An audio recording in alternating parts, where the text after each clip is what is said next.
하나님 말씀 보겠습니다. 하나님 말씀 이사야 8장 1절로부터 10절까지 말씀입니다. 이사야 8장 1절로부터 10절까지 말씀 교독하시겠습니다.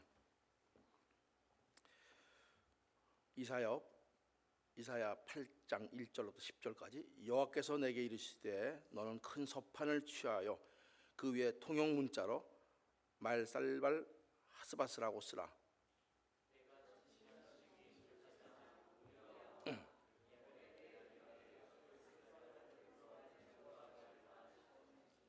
내가 내 아내와 동침함에 그가 잉태하여 아들을 낳은지라 여호와께서 내게 이르시되 그 이름을 말살발 하스바스라고 하라.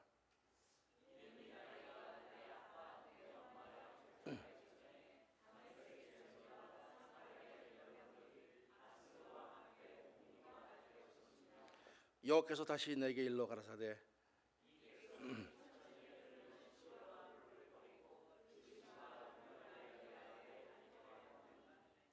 그러므로 주 내가 흉흉하고 창이란 큰 하수 곧 아스루 왕과 그의 모든 위력으로 그들 위에 덮을 것이라. 이 모든 곳에 차고 모든 언덕에 넘쳐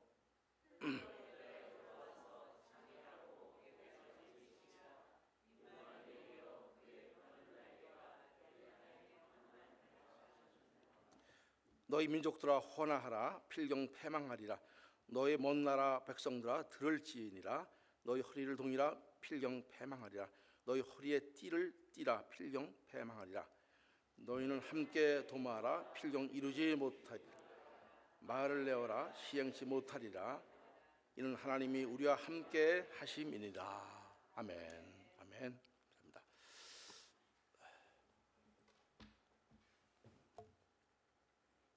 9월로 접어드니까는 날씨가 갑자기 쌀쌀해졌죠. 어김없이 또 가을이 우리 문 앞에 눈턱에 와 있습니다.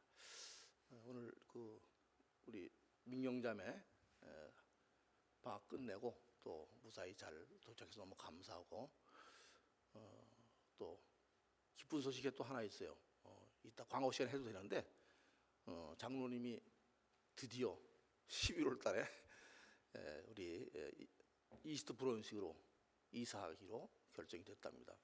집도 아주 엄청 큰 거를 또 주셔가지고 박수 치고 싶은가 왜 그래? 박수 한번 주죠.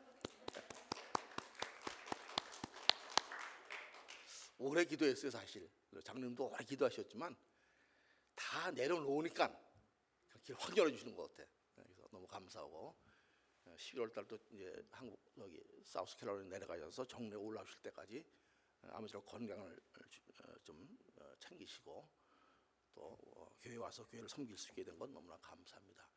우리 또 주리자매는 아직 안 왔죠? 한국 가서 일이 많은가 봐요. 주리자매는 못 왔는데 또 위에서 기도해 주시기 바랍니다.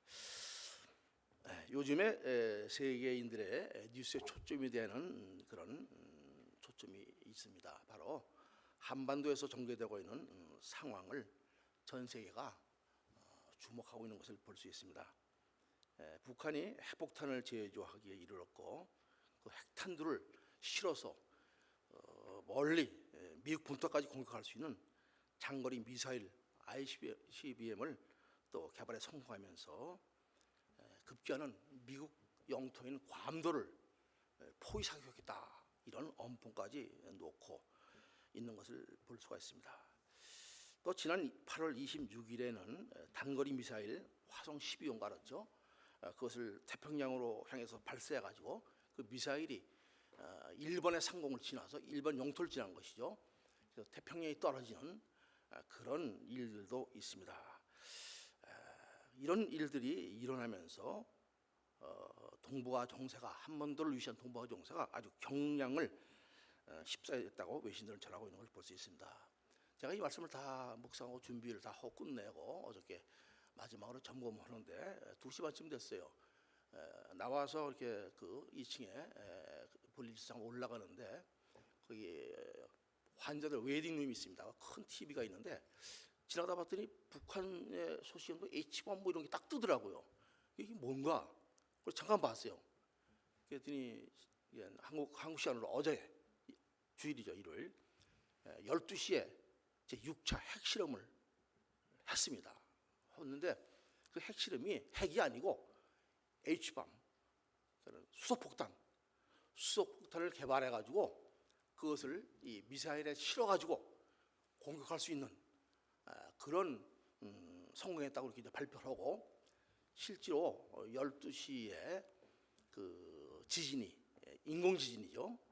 인공지진이 나는데 작년에 했던 그런 인공지진의 6배가 되는 그 강력한 지진이 그 풍계리에서 됐다는 소식을 확 뜨더라고요. 깜짝 놀랐어요. 이게 우리 한국을 위해서 기도하면서 좀 심상치 않다 이러면서 항상 기도를 했었는데, 설교를 다 준비해서 마무리를 했는데 다시 그런 자막이 뜨고, 병원에 있는 사람들이 나 그걸 보고서 나 한국 사람인지 아니까 난 남한 사람이다 그랬지만 어쨌든 그런 것을 볼 수가 있습니다.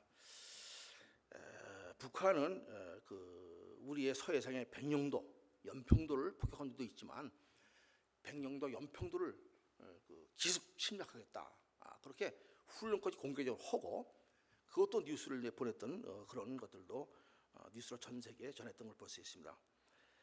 그래서 여러 가지 정세를 따라서 전에부터 몇 개월 전부터 계속해서 한반도의 전쟁설, 전쟁이 임박했다, 그런 설들이 그런 고개를 들고 있는 것을 볼 수 있습니다. 실제로 미국은 한반도 주변에 미국의 스텔스 전투기 같은 F-35B 같은 그런 전투기들을 100여 대를 배치하게 결정했다는 그런 뉴스도 전파를 탄 것을 여러분들 들었을 것입니다.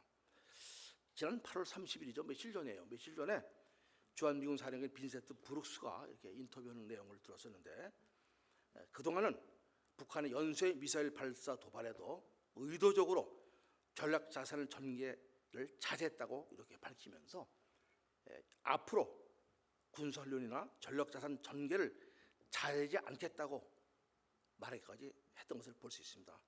6차 핵실험이 터지기 바로 직전에 했던 그런, 며칠 전에 했던 그런 얘기죠. 그런데 이제 이런 상황에서 자신들이 말하는 수소폭탄까지 시험에 성공했다 하면서 전 세계를 향해서 도전장을 내는 그런 모습을 보면서 이게 참으로 심각한 일들이 지금 벌어지고 있다, 이렇게 생각이 들었습니다. 피할 수 없는 전쟁이라는 책을 썼던 하버드대 그레임 앨리슨 교수가 있죠. 그 앨리슨 교수에게 기자들이 이렇게 질문했습니다. 북한의 ICBM 도발로 빚어진 현재 위기 상황을 어떻게 평가하느냐, 이렇게 질문을 했더니 그 세계 전쟁사를 연구했던 그 앨리슨 교수는 극단적으로 위험하다, 상식적으로 판단할 수 있는 것 이상이다, 이렇게 얘기했던 걸 볼 수 있습니다. 그래서 신뢰를 들었었는데, 강대국을 협박했던 16개의 그런 강대국에 도전했던 그런 상황이 벌어졌을 때 16번의 그런 상황에서 12번이 실제로 전쟁으로 일어났던 것을 그 책에서 밝혀있다는 것을 제가 봤습니다. 지금 한반도에 전쟁의 먹거리 몰려 있는 것은 아마 사실 것입니다. 그러나 어떻게 해서라도 전쟁의 비극은 일어나지 말아야 되겠죠. 전쟁은 막아야 되고 전쟁이 일어나면 결코 안 될 것입니다. 아직도 한국의 우리 부모 형제들, 친척들, 친지들, 친구들 다 있지 않습니까? 말이 전쟁이지 엄청난 피해, 인명피해 위해서 아마 다시는 재격 힘든 지경에 빠질 수도 있는 그런 상황이 벌어진다면, 소설이 아니고 실제로 이렇게 된다면 얼마나 큰 문제인가, 이렇게 생각을 해봅니다.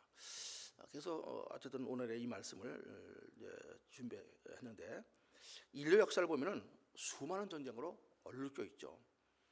전쟁은 우리가 알다시피 국가의 전망과를 위해서 국민의 생사가 걸린 아주 중대한 문제입니다. 그런데 이런 일어나지 말아야 할 비참한 전쟁이 일어나게 되는 원인이 있습니다. 그것은 뭐냐면 전쟁을 하고자 하는 자의 의지에 의해서 어떤 뭐 상황 여러 가지 상황이 있지만은 전쟁을 해야 되겠다 하는 그런 의지에 의해서, 사람의 의지에 의해서 전쟁이 일어나게 되는 것이죠. 그건 막을 수가 없습니다. 사실은 성경을 보면 수많은 크고 작은 전쟁에 관한 기록들이 있습니다. 하나님 택하여 세우신 이스라엘 백성들도 약속의 땅 가나안을 정착하기까지는 많은 그런 전쟁을 치러했던 것을 우리는 알고 있습니다.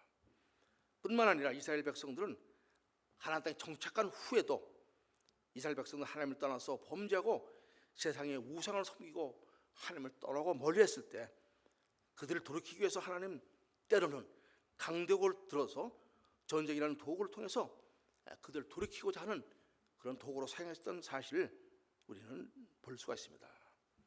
오늘 택한 본문의 말씀도 그런 예 중에 하나죠. 이 시간 마엘살랄 하스바스라는 그런 제목을 가지고 그런 하나님의 우리에게 주신 음성을 듣기로 하겠습니다. 북이스라엘과 남유다가 겪어만 했던 그런 비참한 전쟁의 역사가 있습니다. 바로 마엘살랄 하스바스라는 그런 징조로 주어진 그런 전쟁인데, 그 전쟁에서 어떻게 하나님의 뜻이 무엇이었었고 하나님 섭리가 어떠했는지를 다시 한번 우리가 살펴보면서 우리 그런 한국의 위기설을 맡고 사는 우리를 향하신, 우리 민족을 향하신 그런 하나님의 그 메시지의 뜻이 무엇인가를 잠시 생각해보는 시간 갖기로 하겠습니다.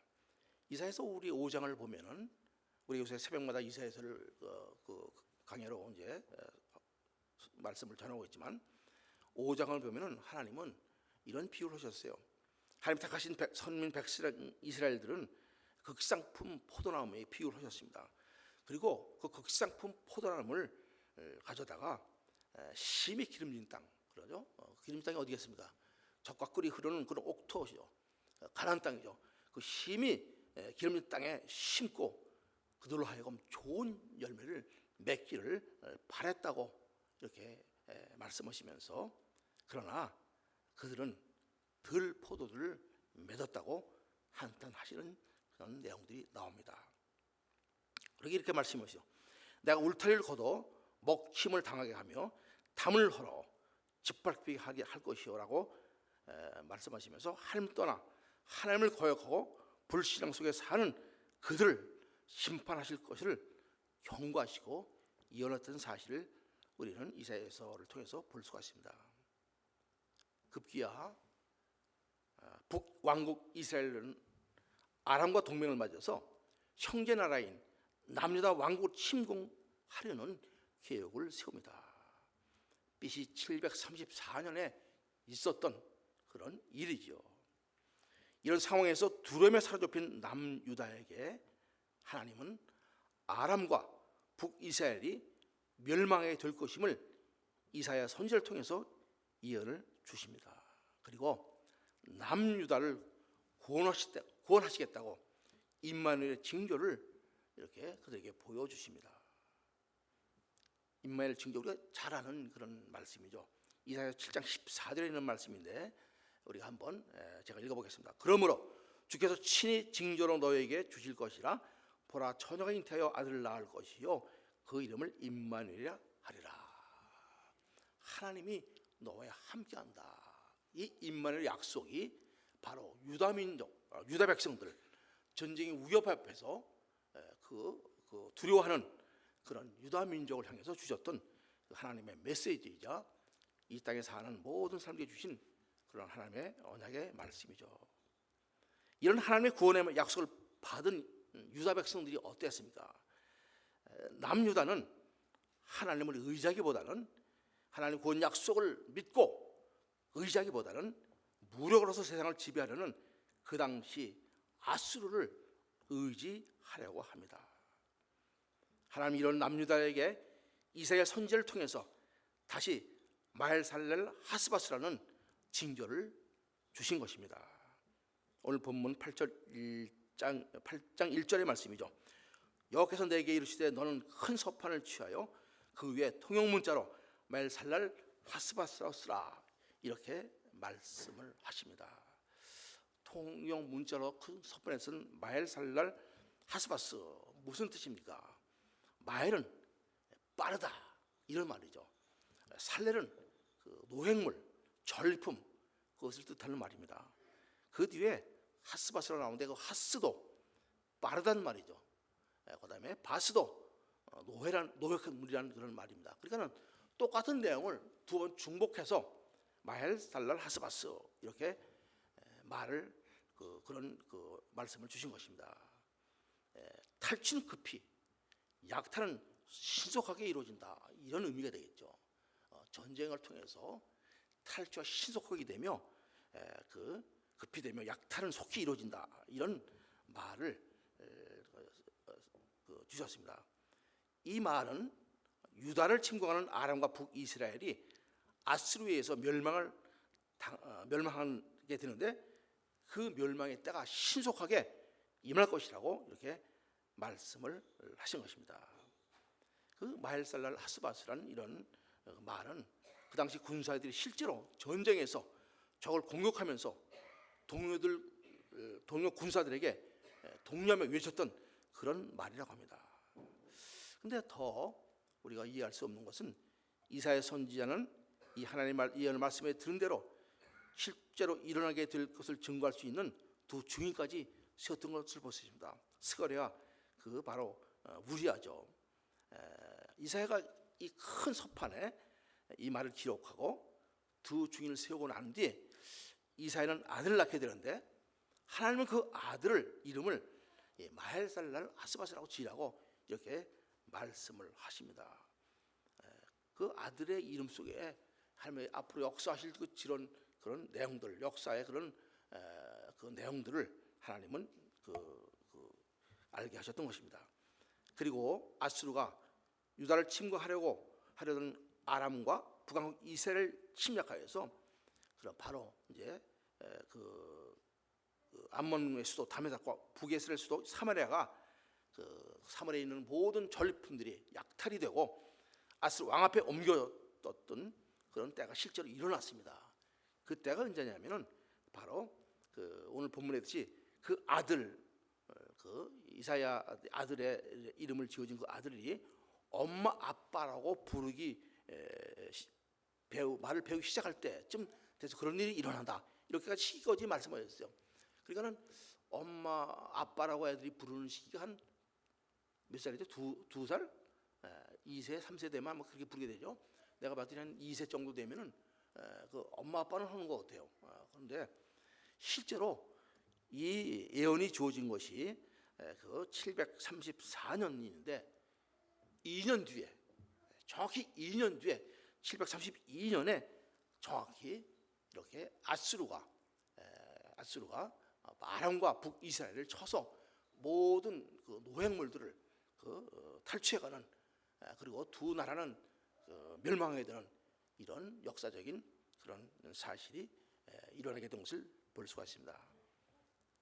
하나님이 예언하신 성경의 모든 말씀들은 하나님이 정하신 때 세상의 역사의 현장에서 반드시 성취되고 있다는 사실을 우리는 다시 한번 알아야 할 것입니다. 이사야서 55장 1절에서는 이렇게 말씀하시죠. 한번 55장 1절 한번 같이 읽겠습니다. 내 입에서 나가는 말도 헛되이 내게로 돌아오지 아니하고 나의 뜻을 이루며 나의 명하에 보낸 일에 형통하리라. 이렇게 말씀합니다. 하나님께 하신 말씀, 그 말씀 결코 땅에 떨어지거나 헛되이 돌아오지 아니하고 하나님의 뜻을 이루고 명하신 모든 일들, 그런 것이 형통케 되리라는 그런 말씀입니다.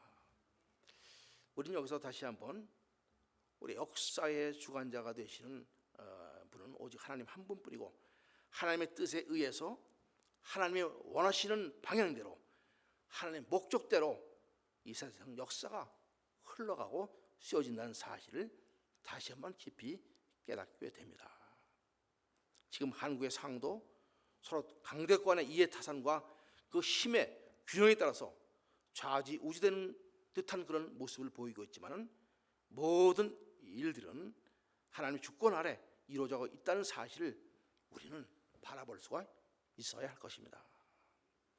그렇기 때문에 하나님의 백성이라면 하나님의 주권에 이루어지는 역사의 현장 속에서 어떤 상황이 벌어질지라도 요동치 않고 믿음 안에서 하나님을 바라보며 담대함으로 나아갈 수가 있어야 되는 것입니다. 하나님은 오늘 본문에서 암몬과 북이스라엘 멸망을 예언하신 후에 다시 유다에게 말씀을 주십니다. 유다 백성에게 말씀을 주시죠. 오늘 본문 6절의 말씀입니다. 이 백성이 천천히 흐르는 실로아 물을 버리고 르신과 르말리아의 아들을 기뻐하나니. 자, 천천히 흐르는 실로아 물, 어떤 의미일까요? 실로아 물은 예루살렘 성전 남쪽에 위치한 티로페온이라는 그런 골짜기가 있는데 그 골짜기 입구에 위치한 그런 못에 있는 그런 물을 말하는 것이죠. 이 물은 성전에 공급이 되어서 제사를 드리는데 사용됐던 그런 물입니다. 그런데 6절에서 이스라엘 백성, 특히 유다 백성이 이 물을 버린다고 기록하고 있는 것을 볼 수 있습니다. 이 말은 결국 성전 제사를 거부한다는 의미가 되며 여호와에 대한 신앙을 포기한다는 말과도 같습니다. 진정한 예배가 드려지지 못하고 형식적인 예배가 드려지고 또 예배 자체를 거부하는 그런 일들이 벌어질 것이다. 또 신앙 포기하는 그런 모습을 하나님께서 지적했던 것을 볼 수 있습니다. 북이스라엘은 북이스라엘뿐만 아니라 유다 백성들에게도 결국 백성들은 그들에게 생명을 주고 복의 근원이 되시는 하나님의 은혜를 저버리는 것입니다. 본문 7절에 보면은 아수르와 그의 군대는 흉하고 창이란 큰 하수라고 비유하는 것을 볼 수가 있습니다. 여기서 하수는 그 아수르 땅에 있던 큰 강물 유프라테스 그 강을 말하는 것이죠. 이 강물이 범람하게 되면 주변 모든 지역이 침수가 되고 사람들은 큰 재난을 당하게 됩니다. 이처럼 범람하는 유프라테스 강물같이 유다의 북쪽에 있는 아람과 북이스라엘은 창이란 큰 하수가 범람하는 것 같이 아수르 군대의 위력 앞에서 맥없이 신속하게 침몰되고 무너지게 되고 맙니다. 그리고 결국 아수르의 침략으로 말미암아 남유다마저도 크게 훼손되고 겨우 생명만 부지하는 위급한 상황에 놓이게 된다는 것을 오늘 본문은 말씀하고 있습니다. 8절에 이렇게 말씀하시죠. 흘로 유다에 들어와서 창이라고 목에까지 미치리라. 북이스라엘과 아람을 창이랬던 멸망시켰던 그 노다 같은 그 물결이 유다까지 흘러 들어와서 유다 백성들의 목까지 미치겠다고 이렇게 말씀한 것을 볼 수 있습니다. 여러분 생각해 보시기 바랍니다. 임마누엘의 약속을 받은 남유다였는데, 그렇죠? 하나님이 함께 하시겠다. 이런 전쟁 속에서도 너와 함께 하시겠다. 그럼 남유다였는데 어째서 이런 목에까지 차는 생명을 위협받는 큰 환난과 해를 당하게 됐을까? 이런 생각을 하게 되죠. 그 이유가 있습니다. 아수르 군대가 강해서가 아니었습니다. 그 근본적인 이유는 남유다 백성들이 하나님의 은혜를 상징하는 실로아 물을 버리고 르신과 르말리 아들 기빼기 때문이라고 이미 6절에서 밝혀 있는 것을 볼 수가 있습니다. 르신과 르말리 아들이란 바로 아람과 북이스라엘을 말합니다. 무슨 말씀이냐면은 유다 백성들은 아람과 북왕국 북왕국이 이스라엘이 동맹을 맺는 것을 보고서 북왕국 이스라엘과 아람이 동맹을 맺는 그런 모습을 보면서 이들과 맞설 수 있게 자신들도 강대국이었던 아수르 왕과 동맹을 맺기를 이렇게 간절히 바라고 그렇게 되면 얼마나 좋을까 이렇게 그렇게 생각을 했던 것입니다. 결국은 하나님이 함께 하시겠다는 임마누엘의 약속을 믿고 하나님을 의지하지 아니하고 하나님을 의지하기보다는 당장 눈앞에 보이는 세상의 세력을 의지하고자 했던 것을 볼 수 있습니다. 그러나 그들은 오히려 그들이 의지하려고 했던 세상의 세력 아수르의 왕으로 인해서 생명까지 위태로운 환난과 재난을 당하게 됐던 것입니다. 나라와 국가와 개인이 위기의 순간들이 닥칠 때가 있습니다. 예상치 못했던 일들이 닥칠 때가 있는 것이죠. 그럴 때 닥친 위기를 극복하는 그런 근본적인 길과 방법은 무엇일까? 우리 한국이 이런 위기상에 빠졌지만은 그것을 벗어날 수 있는 유일한 길과 방법은 무엇일까? 과연 북한처럼 핵을 개발해서 핵을 갖는 것일까? 아니면 강대국 사이에서 그들의 힘을 적당히 이용해야죠. 무슨 어떤 해결책이 있는 것일까? 아마 모르긴 몰라도 그럴수록 점점 더 복잡하고 풀 수 없는 그런 지경까지 나가지 않을까 이런 생각을 해봅니다.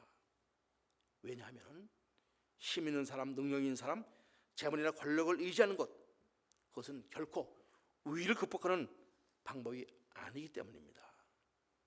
시편에 있는 146편 3, 4절에서는 이렇게 말씀을 하시죠.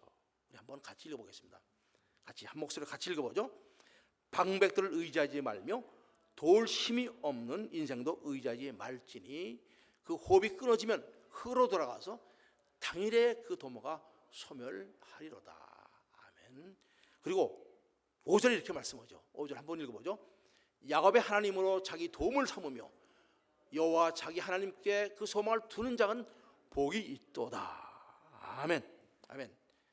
어떤 힘과 권력과 어떤 그런 인생을 의지하는 그런 것은 결국 험한 것이 되고 아무 의미가 없다는 그런 말씀하시면서 5절에 야곱의 하나님으로 자기 도움을 삼으며 여호와를 자기 하나님께 소망을 두는 자는 바로 복이 있다고 이렇게 말씀을 하시는 것을 볼 수가 있습니다. 우리가 잘 아는 그런 성경 내용이 있죠. 사무엘상 17장에 보면 블레셋은 아주 거인이었던 용장이었던 골리앗을 앞세워서 이스라엘 치기 위해 싸움을 걸어옵니다.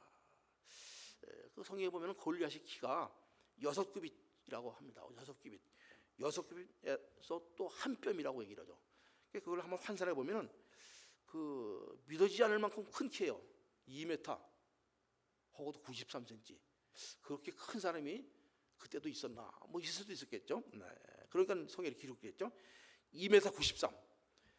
이 그런 거장에다가 머리에는 노트구를 쓰고 몸에는 그런 57kg 나가는 그런 갑옷을 입고 다리는 놋 견갑을 두르고 또 어깨에 맨 놋 단창은 창날의 무게만 무게만 7kg 정도 됐다고 이렇게 기록하고 있는 것을 볼 수 있습니다. 그뿐 아니라 허리에는 큰 칼을 차고 이렇게 찼다고 그렇게 돼 있죠.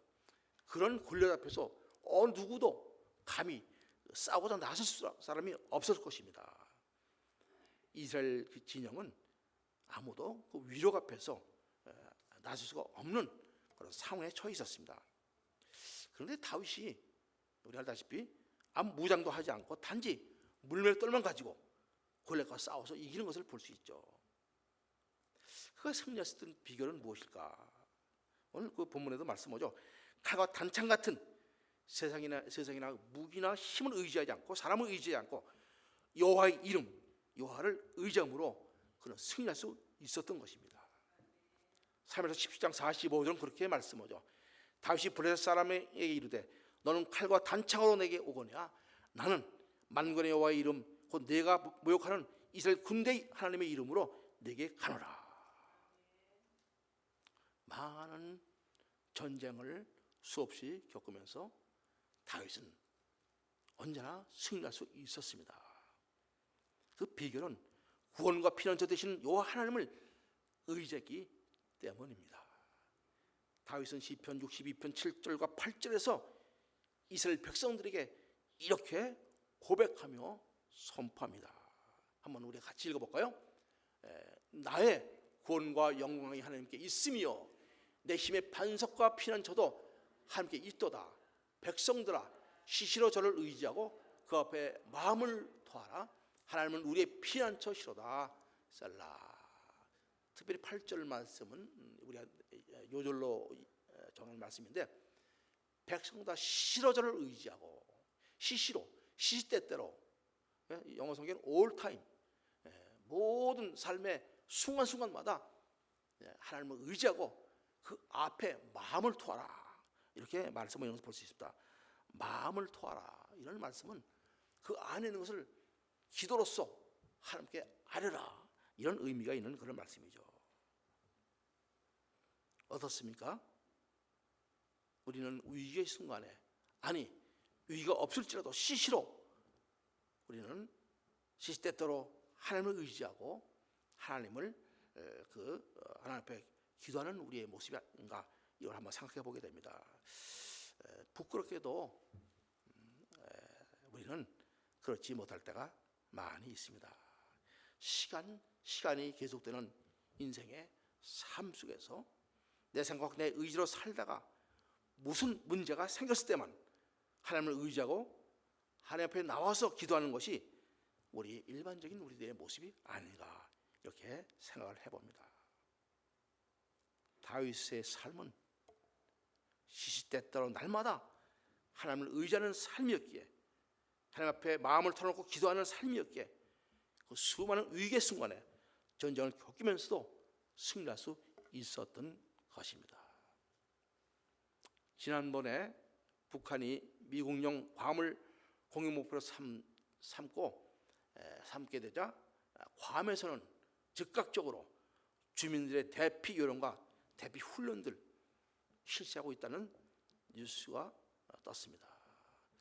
이번에 일본 역시도 미사일이 그들의 영토를 넘어가게 되자 핵전쟁을 터질 때를 대비해서 훈련에 임하고 있다는 그런 뉴스를 보았습니다. 그런데 이런 상황에서 외신들이 한국 백성들은 얼마나 지금 이 상황에서 안절부절하고 할까, 어떤 자세로 있을까, 그 취재를 하러 왔답니다. 근데 쓸 내용이 없었대요. 이 사람들이 특별히 한국에서 뭘 헌대는 그런 것도 없고, 그래서 기사가 난 게 뭐냐면은 한국은 이야기 심정도도 평온하다, 상상이 안 갈 정도로 평온하다, 그게 기사의 전부 내용이에요. 아무 액션을 취하지 않는 거세요. 이게 왜 그럴까? 너무 안보에 관한 그런 무대도 그럴까? 적어도 뭐 세상에서는 모르겠어요. 하나님의 이런 위기의 이런 상황에서 적어도 교회만큼은 뭐가 있다는 것을 좀 보고 싶은데, 모르겠어요. 조용히 골방에서 기도하는지 모르지만 아무 움직임이 없는 것 같아요. 교회도 당연히 뭐 일이 다 끝나겠지. 젊은 사람들 뭐라고 해도 역시 마찬가지예요. 에이, 매번 그랬어요. 참 이게 좀 답답한 일이죠. 실제로 세상에서는 지금 막 그냥 여러 가지 그 전쟁의 위기설을 저기하면서 실제 그렇게 움직이고 있는데, 이게 어째서 이렇게 선지의 메시지가 선포돼도, 전쟁 그런 걸 떠나서 선지의 바른 메시지가 선포돼도 귀를 기울이지 않아요. 사는 게 편하니까. 에이, 뭐 그런 일이 언제 주님 오시겠어? 지금 그런 마음들, 굉장히 참으로 무서운 그런 현상이죠. 물론 결코 그런 무력 충돌이나 전쟁 같은 비극적인 일들은 일어나면 안 될 것입니다. 그러나 오늘의 본문의 남유다는 임마누엘의 그런 징조가 주어졌음에 불구하고, 하나님이 함께 하시다는 그런 말씀이 주어졌음에 불구하고 하나님을 의지하지 않고 오히려 아수를 의지하다가 이미 예고되고 경고된 큰 환난을 당하게 됩니다. 마엘살랄 하스바스의 징조는 북이스라엘뿐만 아니라 남유다도 동일하게 겪게 됐던 그런 것이 역사가 증명하고 있는 것을 볼 수 있습니다.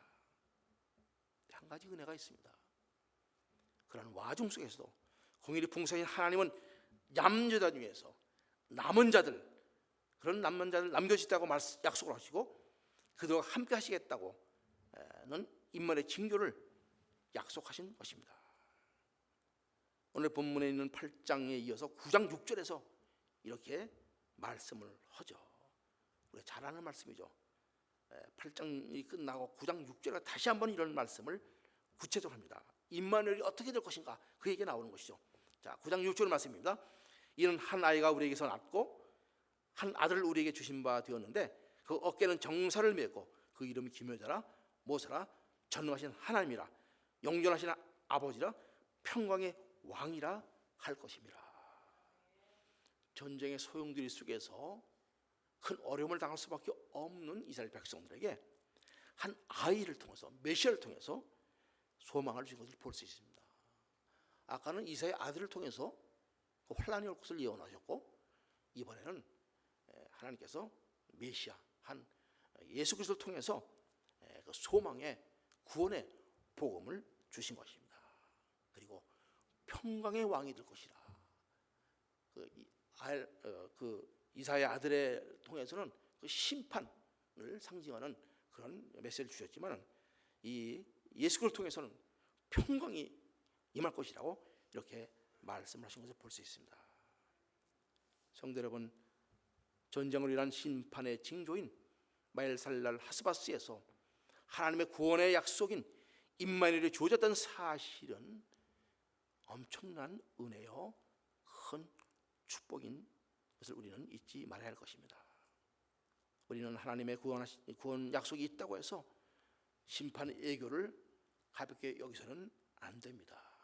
우리 적어도 인생의 역사 속에 살고 있다면 역사에서 벌어진 현장에서 그 역사 속에서 하나님이 어떻게 움직이시나, 어떤 뜻이 있을까, 참으로 우리가 우리 모습을 돌아다보면서 잘 분별할 수 있는 그런 우리가 되어야 될 줄 믿습니다. 마엘살랄 하스바스라는 징조가 보일 때 심판의 경고 앞에서 자신의 죄를 자복하고 하나님께 돌아오는 자에게 소망이 있음을 명심하고 마음에 깊이 새기는 우리가 되어야 될 것입니다. 오늘날도 하나님은 여러 가지 사회 현상을 통해서 역사적으로 일어나는 일들을 통해서 하나님의 뜻이 무엇인지를 전해 주십니다.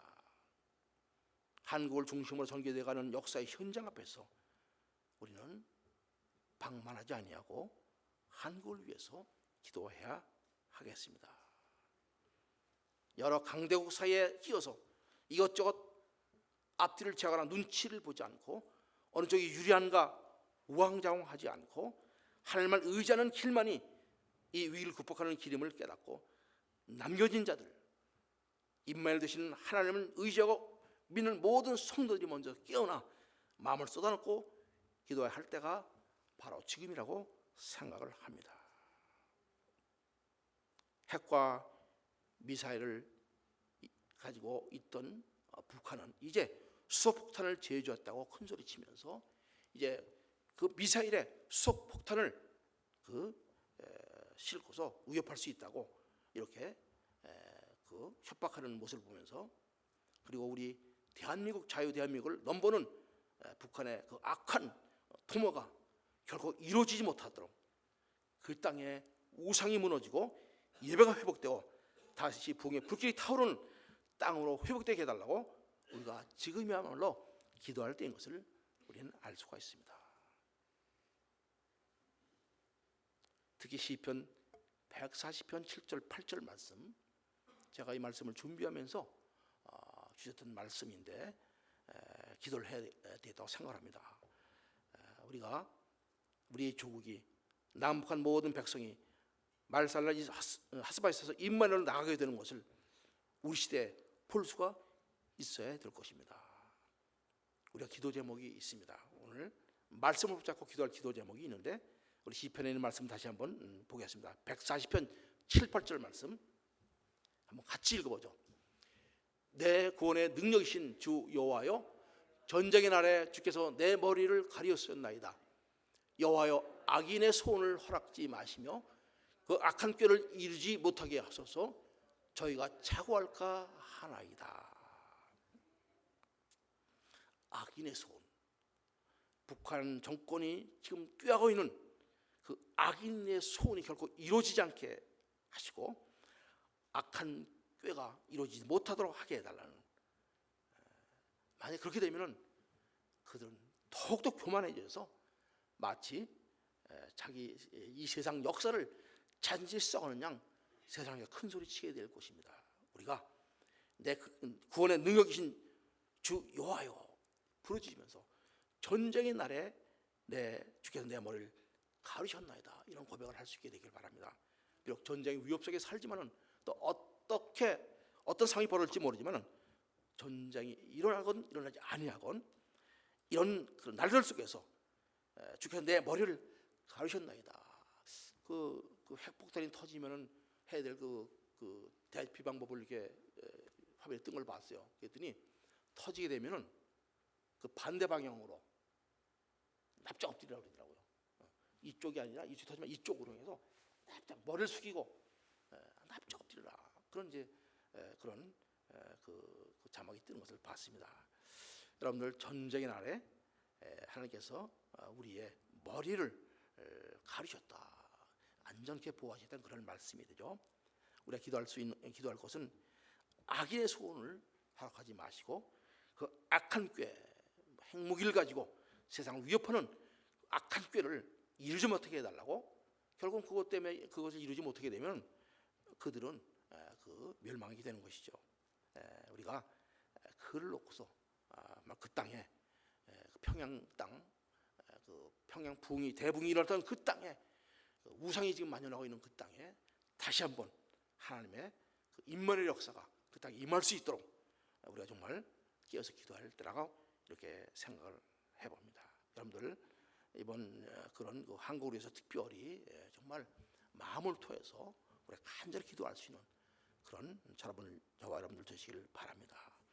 오늘 수요예배도 우리 조를 위해서 기도하는 시간을 갖겠는데, 이 시간 먼저 우리가 머리를 숙이고 마음을 쏟아놓고 하나님께 이 문제를 놓고 한번 기도하는 시간 갖겠습니다. 여러분들 한국을 위해서 기도하는 시간 잠시 갖겠습니다.